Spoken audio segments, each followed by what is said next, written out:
on for a few more Falcon 9s.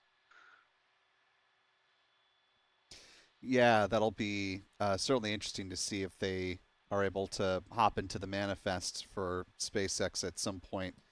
Um, before we really start to see the rest of those rockets that it's booked fly. I believe your colleague Eric Berger reported that it won't be until somewhere in the middle of 2026 or later before Blue Origin starts launching missions for the Kuiper constellation. That to see the given its size, both with the rocket itself as well as the 7-meter fairing, would be presumably capable of carrying the most Kuipers into low Earth orbit. Although Stephen, you may know, but I don't recall if either Blue Origin or Amazon has specifically said how many Kuipers the new Glenn will be able to launch into space, though um, Caleb Henry in our conversation earlier said that from what they understand, it's about 61.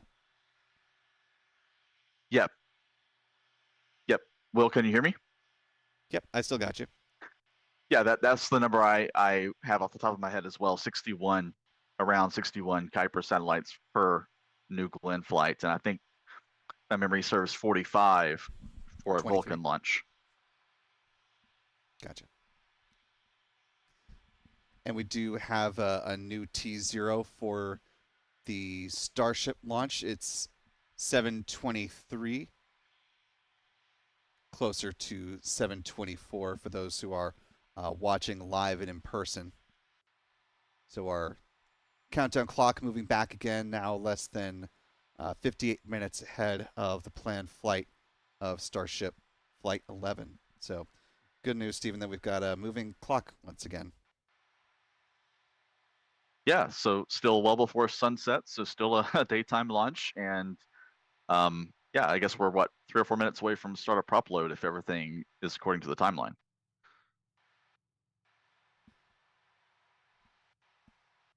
Yet we should see a Starship launch just about a little more than half an hour before Kuiper launches. So it's going to be an interesting bit of crossover now that the countdowns are more overlapping than initially anticipated.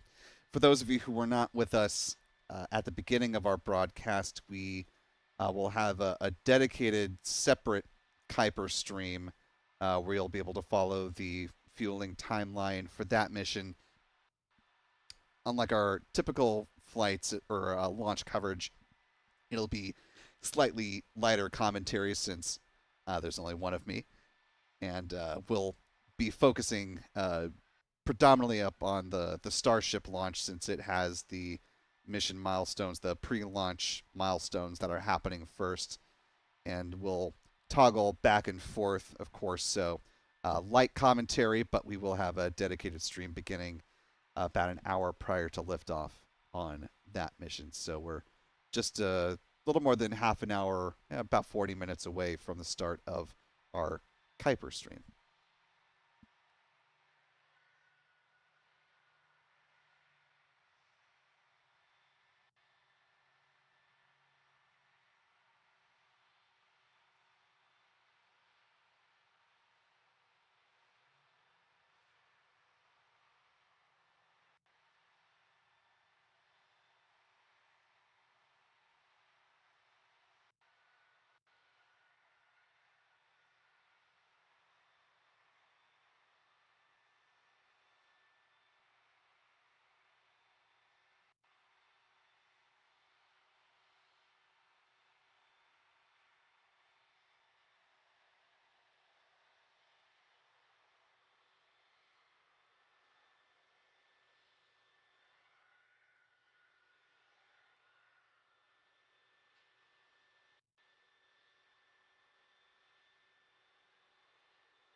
For those of you just hopping into the broadcast now, currently T minus 54 minutes, 43 seconds and counting.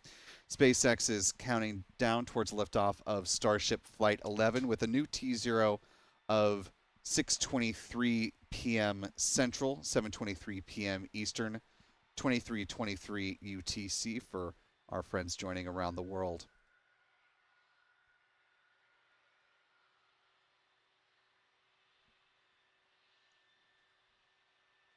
If needed, SpaceX does have some more wiggle room with which it can move around the T0. That lasts until 7:30 p.m. Central Time, 8:30 p.m. Eastern. But we are nudging closer to a sunrise or a sunset launch, I should say, with a sunset scheduled for 7:02 p.m. Central Time.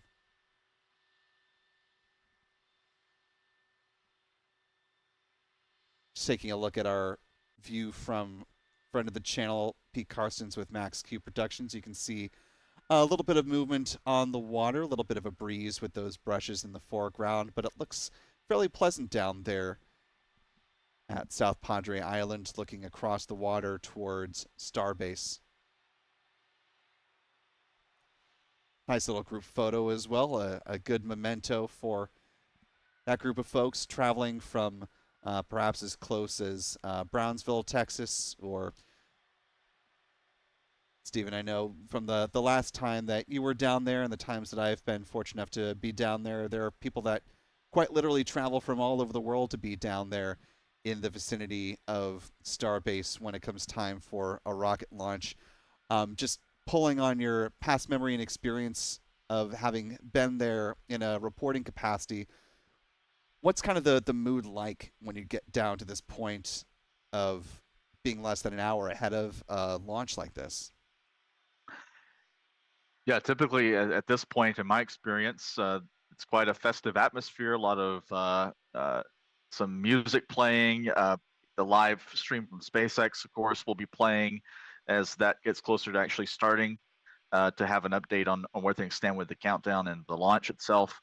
But it's generally a very festive atmosphere. It's almost like a SpaceX con, so to speak, there with lots of space enthusiasts and SpaceX enthusiasts and Elon Musk enthusiasts there, all sharing. And those are three different types of people, by the way, all sharing the same space. And it's quite an atmosphere. And then in the final 5 or 10 minutes, it gets quiet, and people are starting to focus on what's happening with the launch and wanting to enjoy it as much as they can. And then, of course, after launch, it gets loud again, both from the sound of the rocket and from the cheers. Yes, indeed. And do have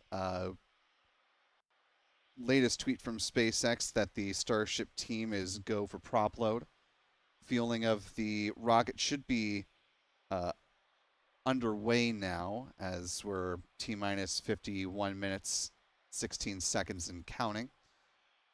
Start of fueling begins with loading of liquid methane on board the ship upper stage, followed by ship LOX load at the T minus 46 minute 10-second mark, which we should see that vent from the Starship Tower Megacilla wrap up before we see the beginning of ship LOX load. So that'll be a good visual marker that the feed lines are thermally conditioned to the correct temperature and that LOX load is about to begin. We'll see something similar when we get into the fueling of the Falcon 9 here at Pad 40 ahead of the forthcoming launch of the Kuiper Falcon 3 mission.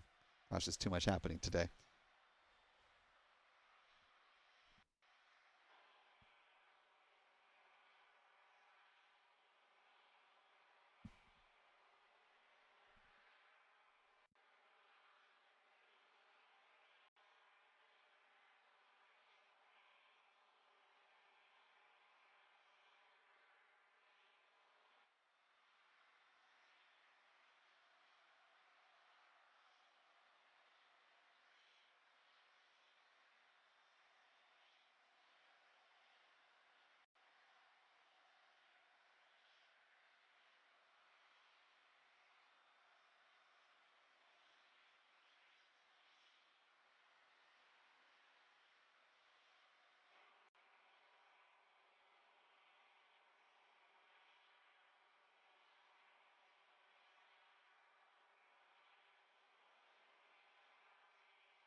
Taking a quick look at our live chat here as we're just about 49 minutes away from liftoff. Want to welcome a new channel member, Forrest Stubbs, joining us with membership at the pad leader level.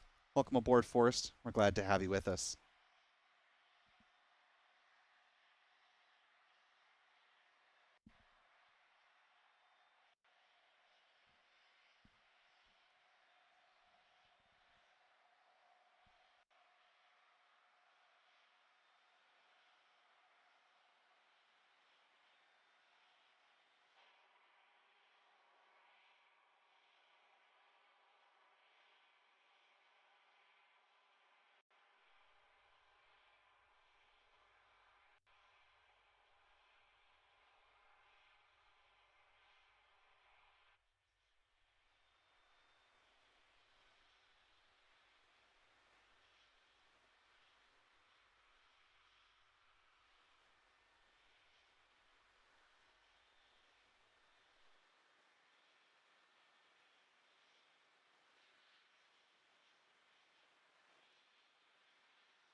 Just about 48 minutes to go ahead of Flight 11 for the Starship program. We're coming up on ship LOX load beginning in now less than 2 minutes. Stephen, we'll hopefully see a lot that we've seen before with Flight 10, but among the various objectives that SpaceX has for this mission, what are you most looking forward to? Whether it's with the booster or the ship upper stage or some other element of this flight, what's kind of top of mind that you're watching to make sure it goes as expected, or if it doesn't go as expected? Will, since this is largely, although not entirely, a copy of Flight 10, I'll probably give the same answer I gave from Flight 10, which is the heat shield, and want to see how the tiles hold up. They're doing more experiments with the heat shield this time, different types of things. Well, same flavor of experiments, but tiles missing in different areas. No metallic tiles. They've added that crunch wrap material around some of the tiles that we talked about earlier to try to just beef them up and make them more resilient to all the temperatures and aerodynamic forces that they encounter in flight. And I think that's going to be what I really am looking for, to see what kind of condition the ship is when it reaches the Indian Ocean. Hopefully it makes it that far, and and also eager to see how the launch goes itself. The launch last time went pretty much nearly perfectly. I think they lost one Raptor engine on ascent, um, which in my mind is not that huge of a deal. Eventually they need 100% on that, but at this point, that's much lesser of an issue, in my opinion, than trying to get the heat shield right and eventually catching the ship to enable that higher flight rate that we talked about, which is fundamental to all these other things they want to do with Starship. Yeah, absolutely. The more they can learn about the heat shield, certainly the better. Couple quick items we want to update you with on. One, SpaceX notes, as we were just mentioning, that prop load is underway on the upper stage. You can see the venting has wrapped up, and SpaceX should be now loading liquid oxygen on board the ship upper stage. The other item to let you all know about is that SpaceX has punted back the upcoming launch of the Kuiper mission, now looking for a departure from Pad 40 at Cape Canaveral Space Force Station at 8:34 p.m. Eastern. So don't know if the slide with Starship is directly correlating to the slide in the Falcon launch, but deconflicting some of the overlap there, certainly, which from a logistics perspective on the back end is very much welcome. I'll say that for my part of our team here. So 834 current T0, 0034 UTC for the flight of the rocket you see there on the left-hand side of your screen, the Falcon 9 standing tall at pad 40 with 24 Project Kuiper satellites on board. Meanwhile, our next fueling milestone with the Starship rocket is coming up in just about 3 minutes when the liquid methane for the booster, will start to flow. Before we get there, do want to go to a piece of tape real quick. This is for those of you who had a chance to watch part of or our pre-launch video. This is a chunk of that, but germane to what we were just talking about as far as learnings from the heat shield on Starship Flight 10. This is some comments from Bill Gerstenmaier, the Vice President of Build and Flight Reliability, when he was speaking at the uh, American Astronautical Society's Glenn Symposium up in Columbus, Ohio. You'll hear the voice of Bill Gerstenmaier at the beginning, and you'll actually see his face at the very end of this clip. We put 3 metal tiles on the side of the ship to see if they would provide adequate heat control, because they would be simpler to manufacture and more durable than the ceramic tiles. Turns out they're not.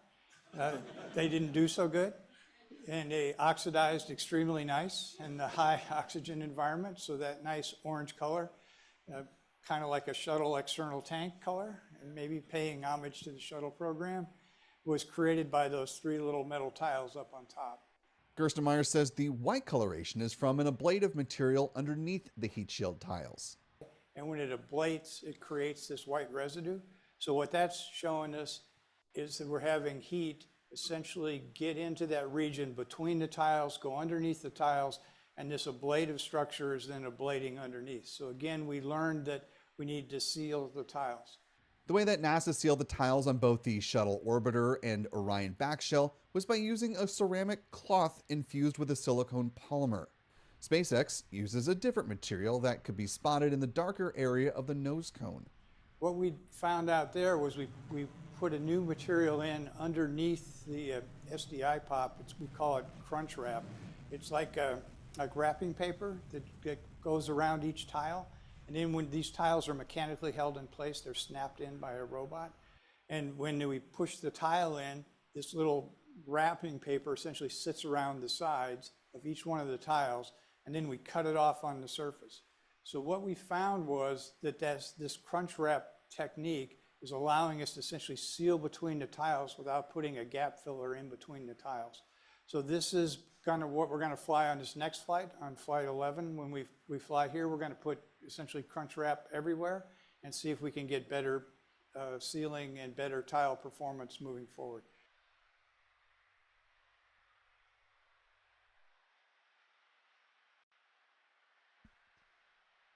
Time now T-minus 41 minutes, 14 seconds and counting.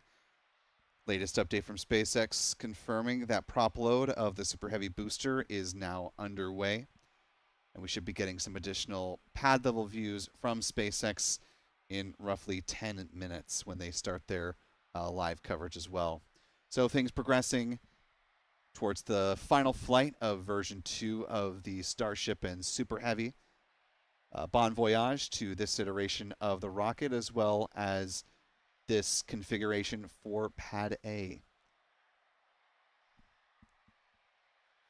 Stephen, it's always great to hear from Bill Gerstenmaier, whether it was his comments during the run-up to the Polaris Dawn mission, or hearing him speak at that conference for the Glenn Symposium up in Columbus, Ohio.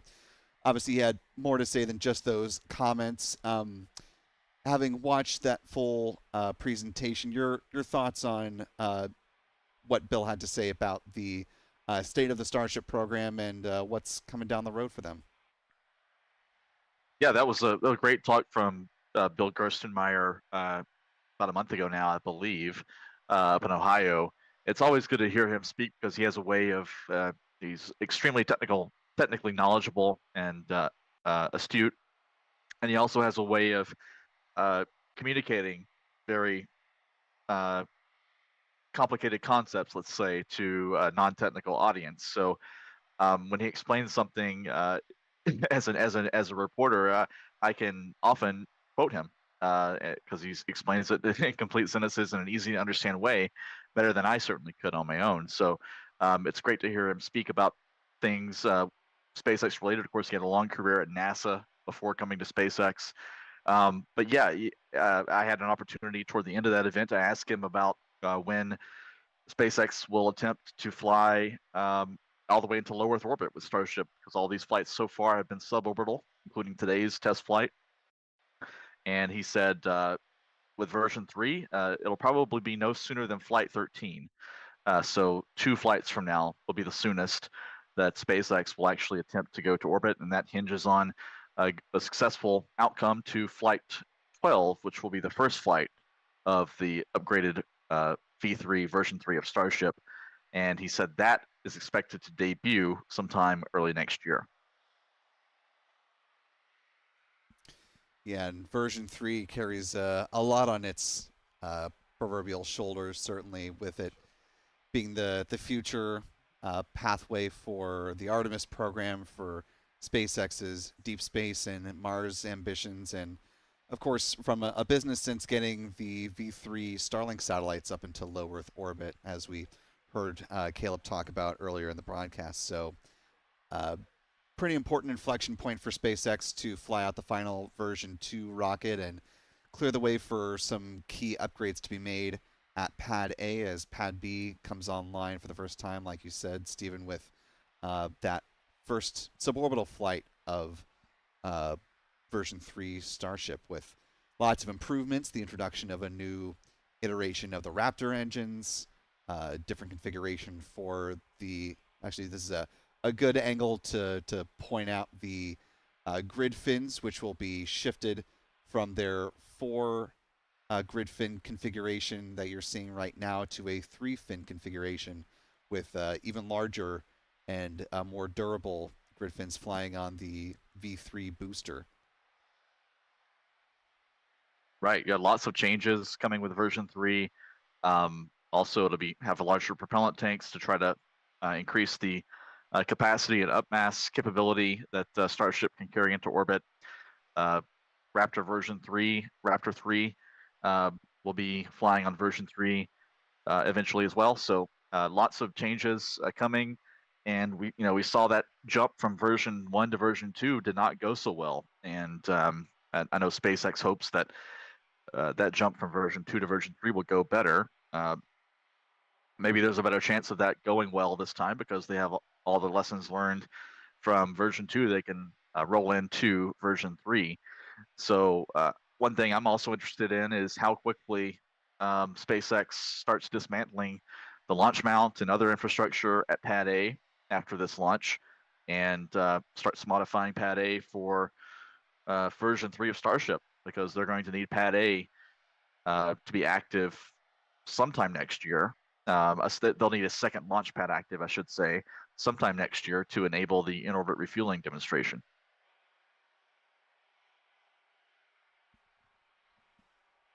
Yeah, that'll capture a lot of attention when you see the first tanker Starship launch and park itself up in low Earth orbit, and hopefully either SpaceX or NASA or some combination of the two will hold some type of pre-launch briefing so that members of the press can ask a number of the questions that we have about that mission, like, what is the orbital altitude of that tanker Starship in orbit? Have they pared down the number of expected flights it will take to fully refuel? What's the ideal cadence for loading up a tanker version of Starship in low Earth orbit? There's just so much that we can speculate on, but that's not going to be known without some specific answers from SpaceX. And just noting, we're looking at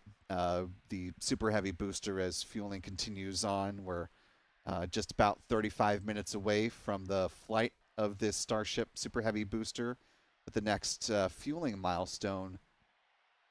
We just passed the start of booster LOX load beginning.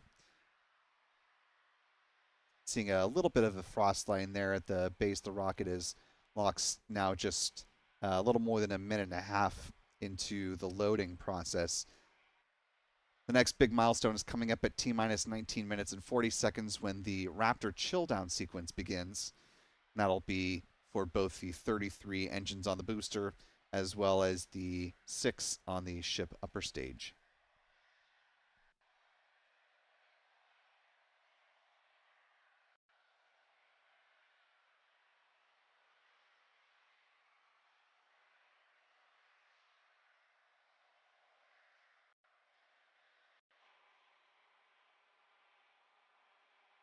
Taking a quick peek at our live chat here. First off, want to thank the more than 8,800 of you that are watching along with us live at this point in the count.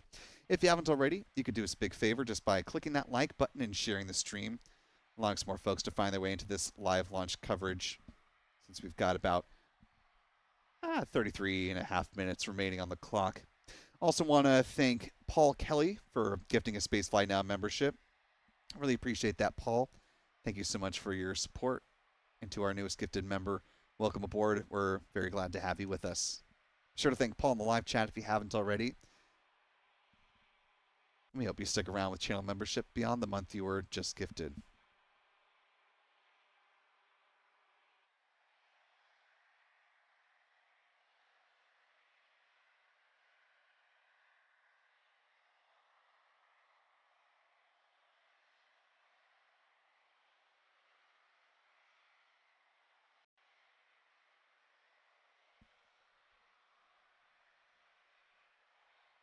Well, not to say that between the Starship and the Kuiper missions, Stephen, you don't have your plate perfectly full as far as things to report on between these two SpaceX missions. But, you know, what's kind of top of your reporter notepad these days? What are you most looking forward to covering in the next, say, week or so? And the last time we spoke, you mentioned you've got your eye on a couple of things happening in the more defense space, but what's that looking like these days? Yeah. Good question, Will. Yeah, that's sort of fallen into my responsibilities at ours is to delve into military space, and one of the big topics there is, of course, Golden Dome. I've had a few stories on that as things have progressed actually quite slowly with Golden Dome since the Trump executive order in January. We still haven't seen any detailed architecture or any really outline of an architecture come out. I don't anticipate we'll get details. A lot of it's going to be classified, but there was indication that an outline would be released, and that has not happened yet. So interested to see what comes of that as there's a 60-day review that ended, I believe, a couple of weeks ago, and eager to hear the outcome of that architecture review for Golden Dome any time now, hopefully. The other thing, of course, is preparations of Artemis 2 down at Kennedy Space Center, which I know you have a front row seat to, Will. Hopefully we'll see the Orion spacecraft move over to the vehicle assembly building soon and be stacked on top of the Space Launch System inside the VAB high bay. And it's not this week, but next week we'll see the first flight of Japan's HTV-X cargo ship to the International Space Station. JAXA, the Japanese Space Agency, has had that vehicle in development for about a decade now, and the first flight carrying cargo to the ISS will be launching next Monday, U.S. time, and it'll be the first of at least 3 of those flights that go to ISS, and eventually JAXA wants to use this vehicle to resupply the Gateway station in lunar orbit if and when that eventually gets assembled around the moon. Certainly lots to keep us busy between all of that and quite a bit more else going on. Obviously, there's the onboarding of Rocket Lab's Neutron rocket up at Mars, the, see if I can remember this acronym, the Mid-Atlantic Regional Spaceport. I think that's right. the acronym. Yep. Up at Wallops Island, Virginia, which is adjacent to NASA's Wallops facility. So at last, I'd heard that Rocket Lab was still aiming to launch Neutron before the end of this calendar year. So we'll see if they're able to meet that milestone. But certainly an exciting entry of another rocket. Obviously, things are continuing to move along with a big cash infusion over at Stoke Space. That'll be launching their rocket from Launch Complex 14 here at the Cape. So quite a bit of new launch activity that it's going to be coming online, at least as things are outlined right now in the coming year and certainly the next few years. A little bit further down the road, you've got Via Space looking to launch from Slick 13, the pad space that they're sharing with Phantom Space. And you've got Astra that's hoping to bring Rocket 4 to market in the future as well. So quite a bit coming down the pike, but bringing things more back here to the present, we've got pad level views now from SpaceX showing the Starship rocket and the venting tank farm. So things are progressing nicely towards liftoff coming up here in less than 29 minutes from now.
Time now T-minus 25 minutes, 43 seconds and counting. You're taking a look back at some video from SpaceX showing the milestones accomplished during Starship Flight 10 back in late August. As we talked about earlier in the broadcast, SpaceX will be not recovering the Super Heavy booster again today. We'll see, if all goes well, another deployment of 8 Starlink simulators again today. That's coming up a little ways into the coast phase for this mission. Looking at the payload deployment beginning just about 18.5 minutes into the mission. The real-light demo will happen at about T plus 37 minutes and 49 seconds into flight. This is the look back at reentry, and as we heard from Bill Gerstenmaier, and as we've been talking about, we will not be seeing that orange color splashed across the heat shield tiles because SpaceX is not as far as we're aware, using metallic tiles again on this mission,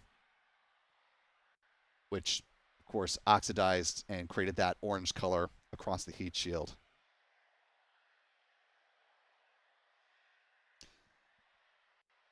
So our T minus 24 minutes and 9 seconds and counting coming up. Our next fueling milestone that we're watching for is the Raptor engine chill, beginning at about T minus 19 minutes and 40 seconds.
Taking a look back now at some video of the pre-launch activities from SpaceX, the static fire of the Super Heavy booster B-15, and the Starship upper stage Ship 38.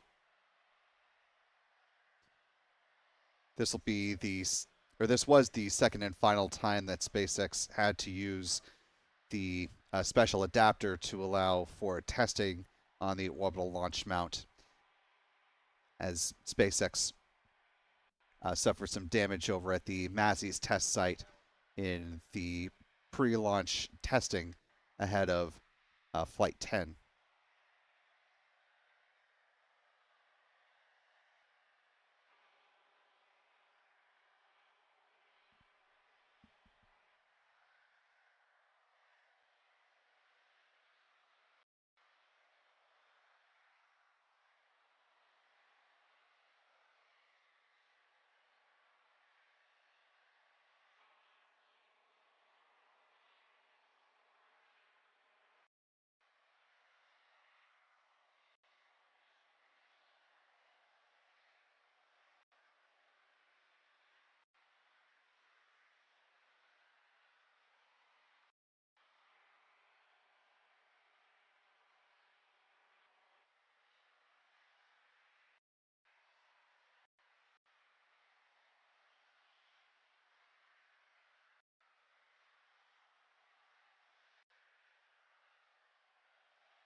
Time now T-minus 19 minutes, 18 seconds and counting. The Raptor engine chill sequence should be underway. Meanwhile, as we're tracking things here in Florida towards planned liftoff of the Falcon 9 rocket coming up at 8:34 p.m. Eastern, 0034 UTC. The Brevard County Emergency Operations Center has activated in support of that mission. We'll have a dedicated live stream going up for the Kuiper mission beginning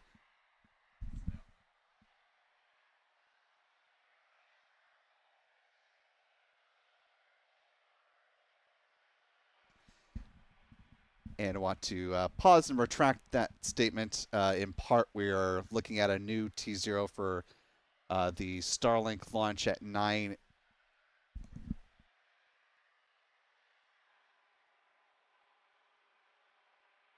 Sorry, not Starlink.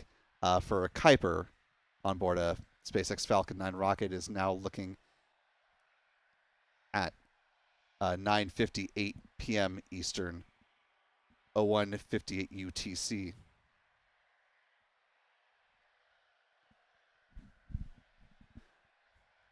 So the good news on that front is the Starship mission, once it lifts off, it'll go through its full launch campaign and splash down with enough time to create a full separation between that mission and the upcoming Kuiper launch. So instead of having slimmed down commentary, we'll be able to do that launch in a more nominal fashion, if you will. So don't go too far away because we'll have another launch coming up in pretty short order after we wrap up with the launch of Starship Flight 11.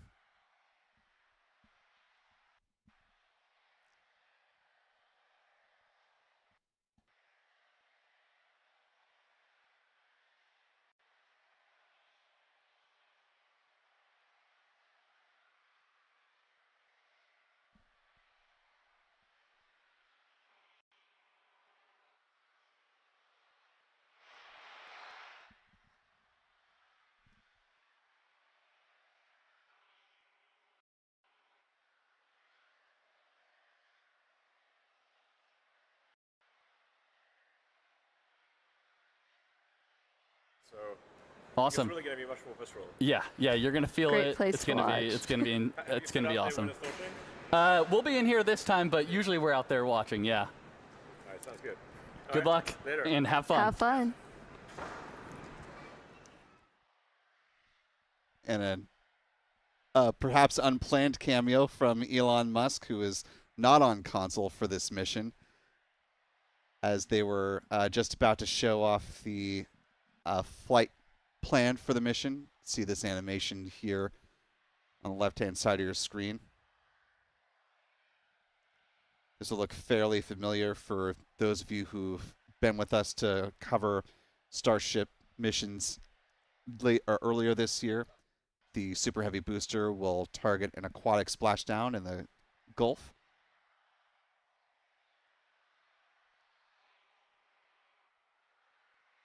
Re-entry will happen with a splashdown off the coast of Australia, and likely teams have once again deployed buoys to capture splashdown.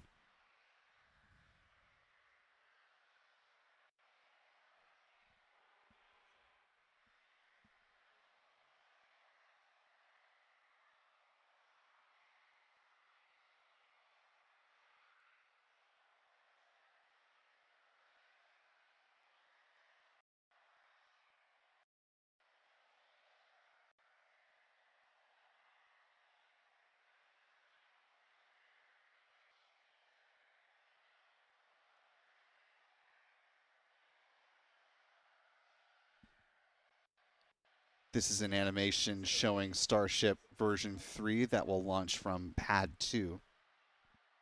Or Pad B, I should say.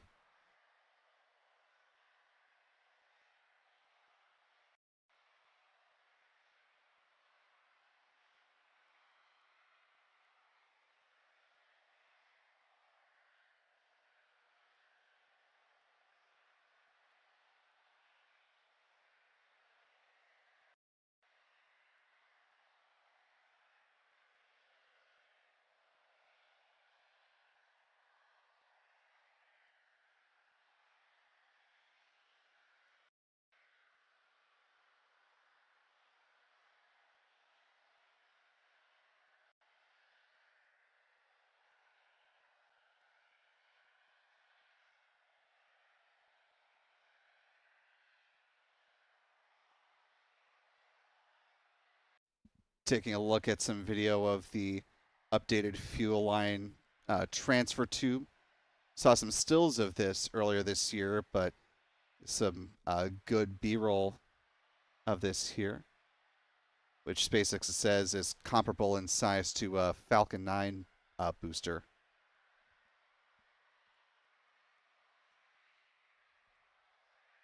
And this is the top of the fuel tank with the updated interstage design.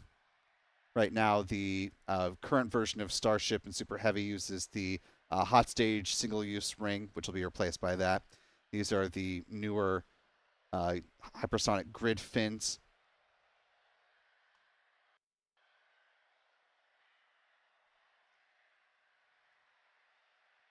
Teams will use the grid fins in addition for steering. This is the Raptor 3. SpaceX's Dan Hout notes that they will the grid fins be used for catching the booster as well.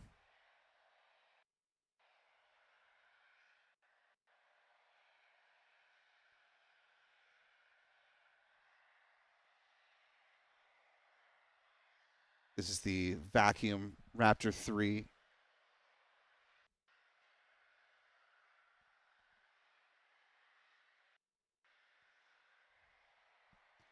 Just about 12 minutes now to the planned liftoff of this final flight of a version 2 Starship rocket.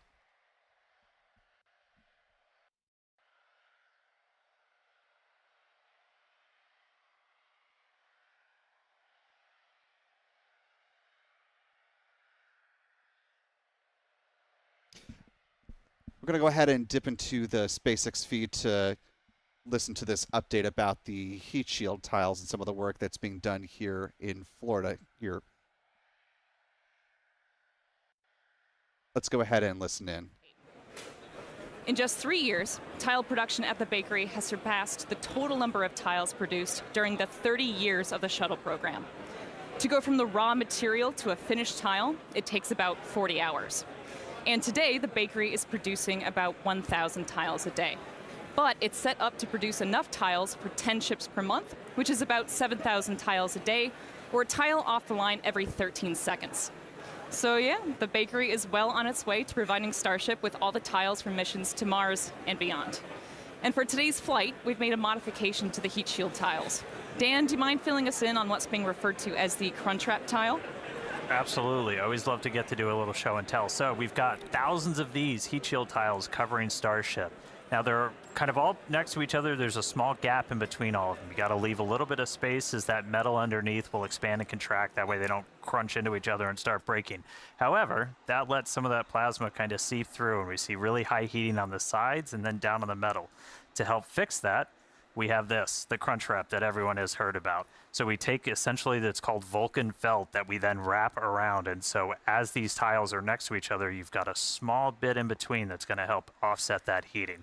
It's just one of the ways we're continuing to iterate on this heat shield, getting towards rapid reusability. Hopefully it's going to help Starship live Moss. You know, everything is just going to get us to that end state of a fully and rapidly reusable vehicle. So pretty much the entire vehicle has those on it today. We've done this on multiple Starships previously, but this time pretty much the whole vehicle has it. So that was special for today. All right, enough heat shield tiles. Let's go quick check-in on the pad. So if you did notice, we did shift our T0 just a little bit. We're now counting down to 6:23 and 41 seconds Central Time. We shifted a little bit as we were working to finish clearing the range. We are monitoring sea and airspace, both here over the Gulf and in our splashdown location over on the Indian Ocean. We were working with the FAA, a lot of other international agencies to coordinate all of this. Good news, range is currently green. We're able to get everything out of the way that we are tracking in the Gulf. So weather status, I don't even really need to do, not a cloud in the sky, beautiful day, no probability of violation for launch at this point. We're not currently tracking any issues on the vehicle or the pad. You can see our fill levels are getting up there. We're almost completely done with our propellant loading. We've gone through all of our checkouts so far this morning, aligning our guidance, navigation, and control system, getting the vehicles ready for prop load, the farm. Everything has gone pretty smoothly so far.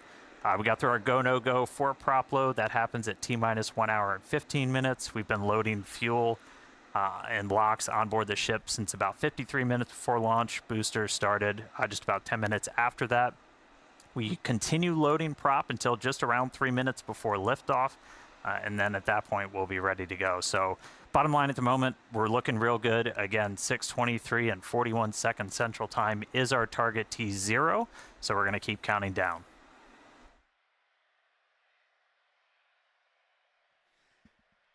And a lot of good updates and information there from SpaceX, looking at Starship version 3 and a little bit more on the tiles as well as production.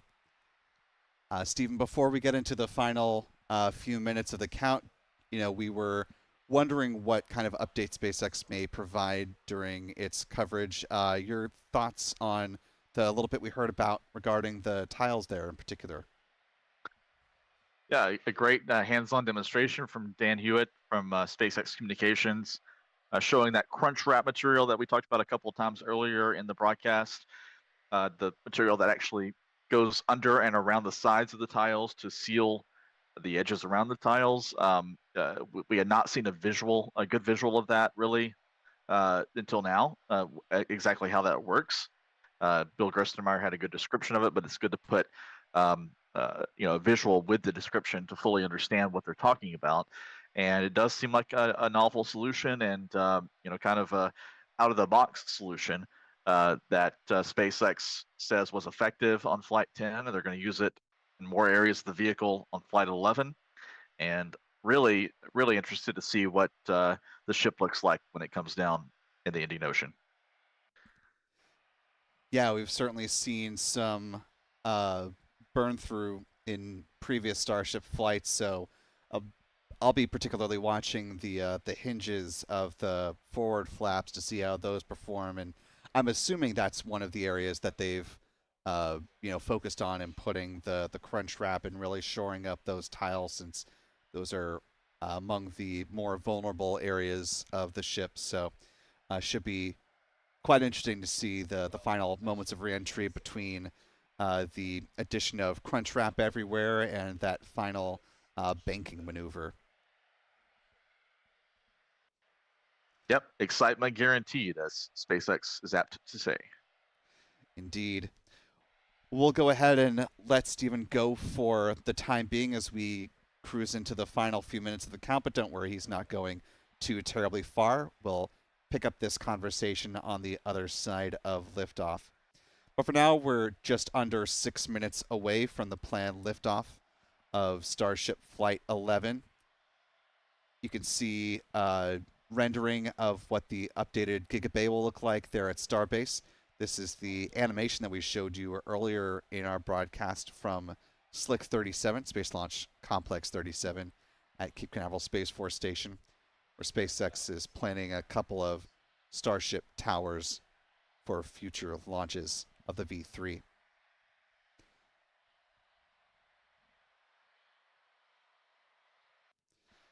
Coming up on 5 minutes to go, SpaceX's Dan Hewitt notes that the range remains green and they're working no issues at the moment with the Starship Super Heavy.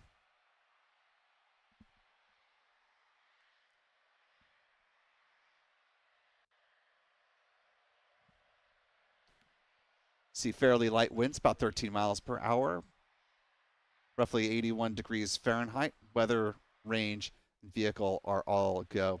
You can see the current fuel load levels there on the left-hand side of your screen with that handy graphic.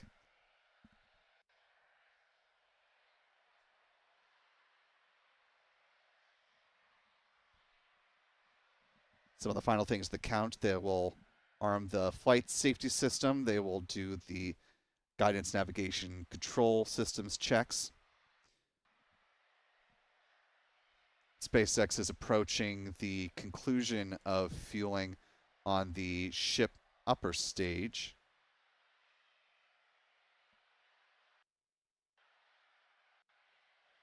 Ship prop load is set to wrap up at about T-minus 3 minutes and 20 seconds, with booster load concluding about 30 seconds after that. With just a few minutes left on the clock, want to thank the 25,000 plus of you who are watching along with us live. If you haven't already, you could do us a big favor just by clicking that like button and sharing the stream, allowing some more folks to find their way into this live launch coverage in the final few minutes of the count.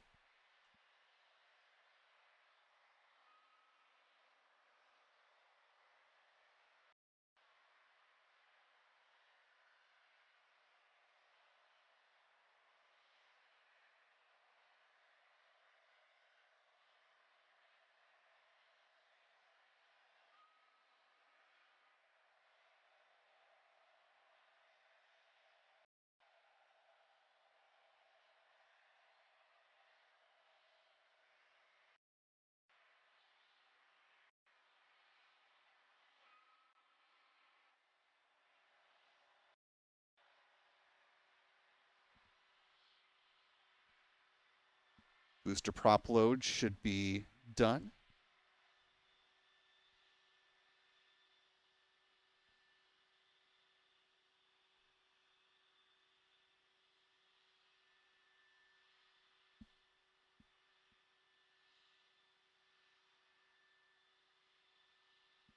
SpaceX continues to track no issues at this point in the countdown with just about 2 minutes remaining on the clock.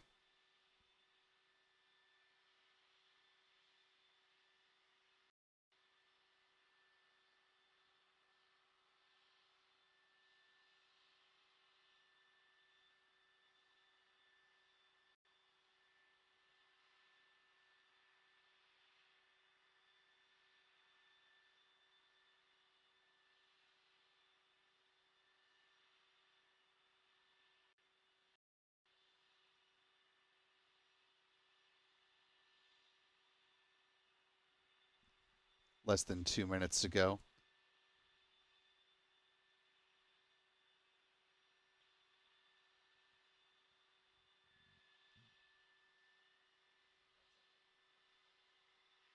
A little bit of booster toggling there. Less than a minute and a half to go before liftoff.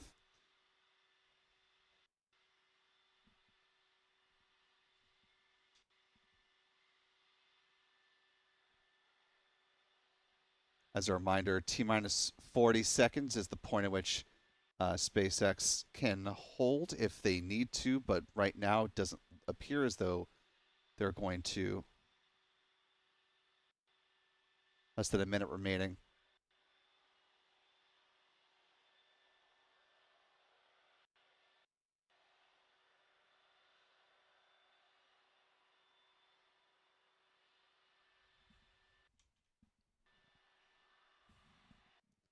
Past the 40-second mark.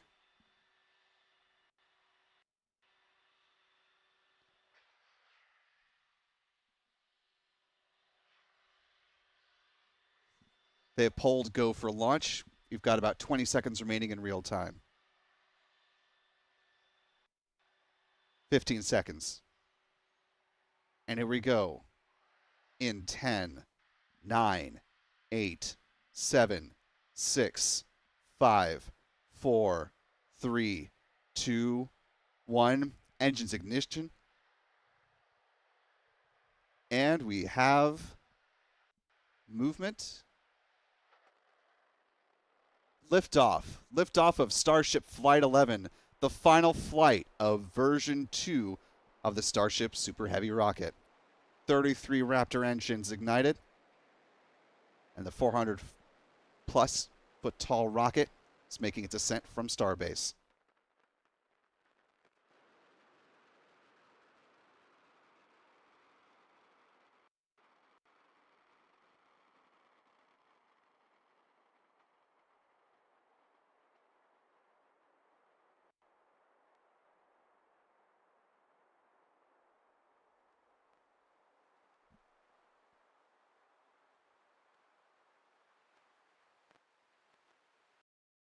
Here at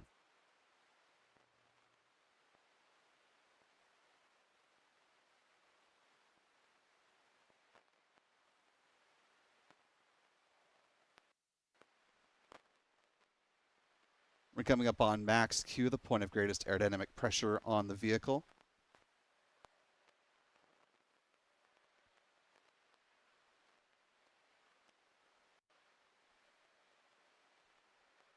past max Q now, looking at most engines cutoff, or MECO. That'll be followed by hot staging just a couple of seconds afterwards when those 6 Raptor engines on the ship upper stage ignite.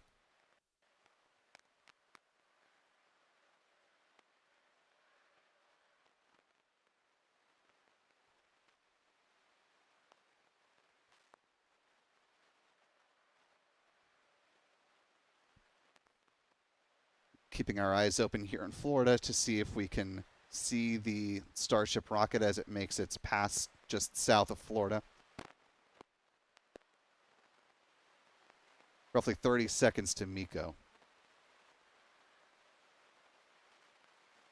So far, all 33 Raptor engines continue to burn nominally here on the second and final flight of B-15.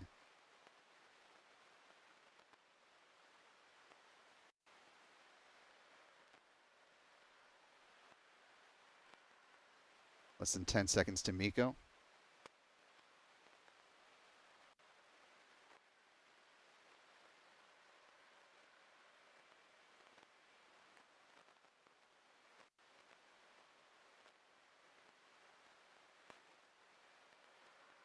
And a good visual of hot staging there. Boost back burn underway.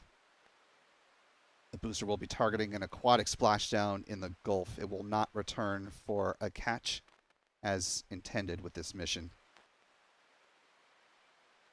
Looks like we've got 12 out of 13 engines on the booster. 6 engines on the ship upper stage. So far, a good nominal flight at this point of the upper stage.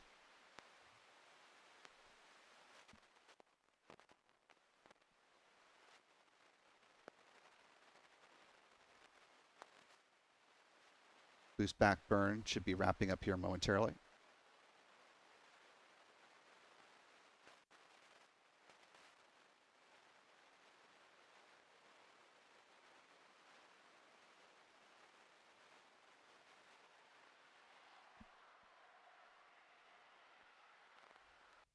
There goes the hot stage ring.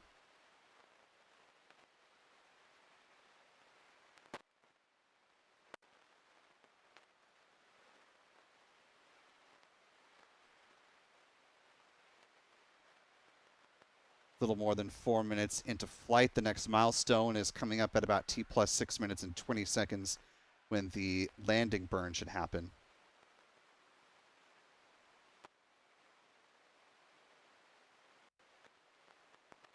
SpaceX releasing some of the propellant prior to the start of that landing burn.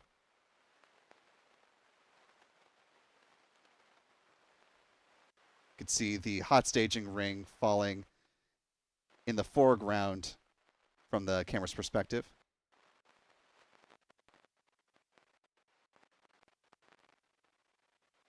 There you can see the hot stage ring from P. Carson's tracking shot.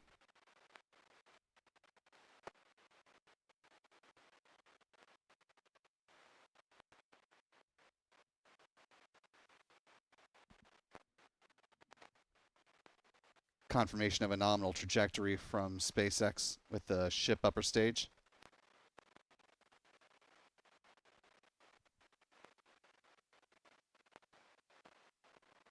SpaceX is less than a minute away from the start of the landing burn. Instead of going from 13 engines down to 3, SpaceX will instead go from 13 to 5 to 3, as is currently designed for this mission.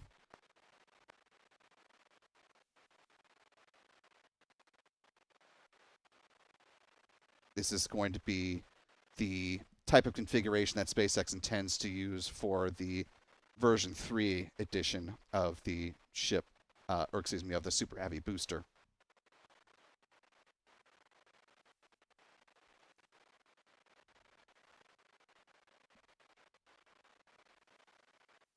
Coming up on the start of the landing burn in just a few seconds, and there it goes.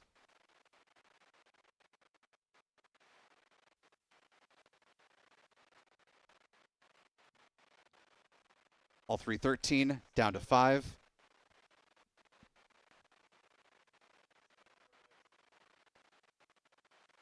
Down to 3. Booster should hover for a second before splashing down. Here you see the hover, engines shut down, and coming into the ocean, or the Gulf.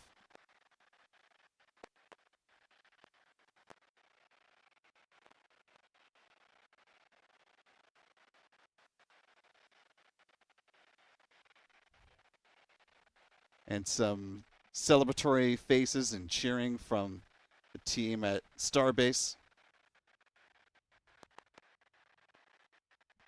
Views of ship have come back. Let's go ahead to that.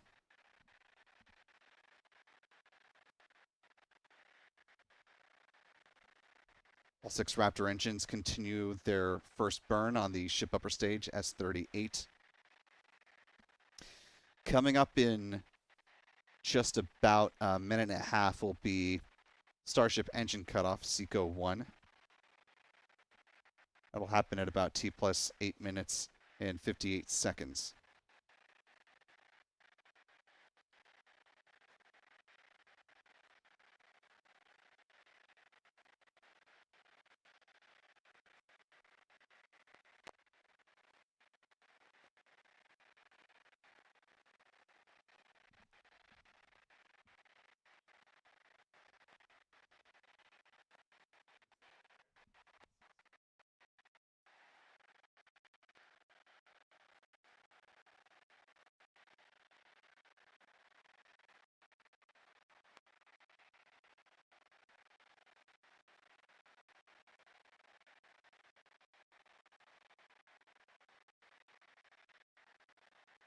And we've got a nice view from our tracking camera here in Florida. You're looking at Ship 38 before it concludes its first burn. Well done to Adam. And a really nice view there as we're coming up to SECO.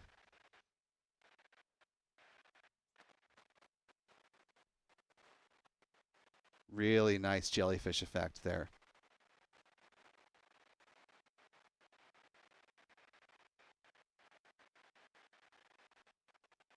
And you can see the staggered shutdown of those Raptor engines happening in real time.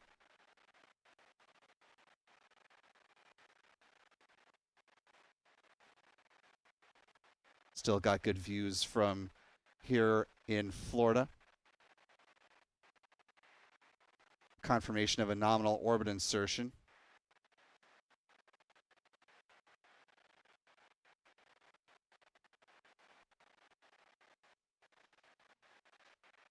Ship continues its coast phase here. Still some great tracking shots from here in Florida.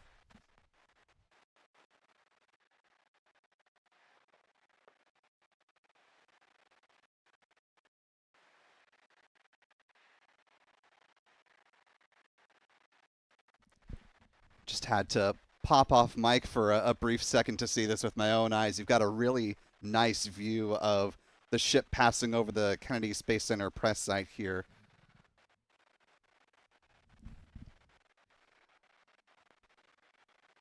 Stephen, as we are now in this coast phase, your thoughts on the mission so far? Seems like a nominal test of the Super Heavy booster like SpaceX wanted, and we've got some really nice views continuing on with the Starship upper stage. Yeah, the flight so far has really gone perfectly from what I could tell, other than there was that signature on the display of one engine during the boost back burn that was not firing. But yeah, the Super Heavy booster looked like it came down controlled. The step down from 13 engines to 5 to 3 during the landing burn looked like that was all smooth. The ship looks like it's performing excellent so far. I was actually just looking back at the last flight, and the ship reached the exact same velocity down to the same kilometer per hour, 26,495 kilometers per hour at SECO, at second stage engine cutoff. So that is exactly where they were on the last flight. So they should be on the right trajectory right now out toward the Indian Ocean. That's all good to hear, and hopefully things will continue on. We'll have essentially a repeat as far as the flight path for Ship 38 that we saw with Ship 37 in Flight 10. We're just about coming up on 12 minutes into this mission so far, and in about 6.5 minutes from now, we'll see the start of the payload deployment sequence with those Starlink simulators that will be jettisoned from the so-called PEZ dispenser on the ship upper stage, which it's a little bit hard to see with this lighting, but you can just barely make out the outline of the PEZ dispenser door. Actually, that was a nice illumination of it. It's just above the S38 lettering there on the steel part of ship, which is above the edge of the tile line. If you're looking from the bottom of your screen towards the top, you can see the arc of the PEZ dispenser door.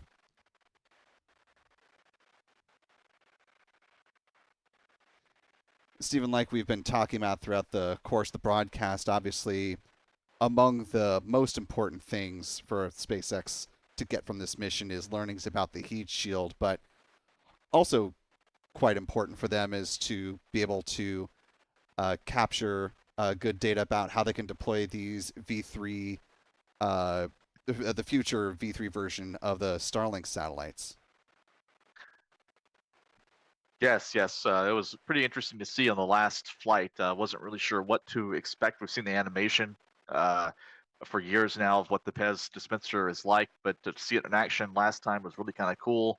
The pulley system they have inside the vehicle to raise up each Starlink before it's ejected out the door, all kind of cool. Really neat to see all that function on the last flight, and we should see it again in a few minutes. Yeah, I'm just trying to see if I can bring in that animation that we saw earlier in the broadcast, a nice comparison of the previous iteration of the Starlink satellites. So, see if I can add this momentarily.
Time now T plus 15 minutes, 57 seconds and counting. We're just a few minutes away from the start of the payload deployment demo. Before we get there, just want to show off this animation that we were alluding to that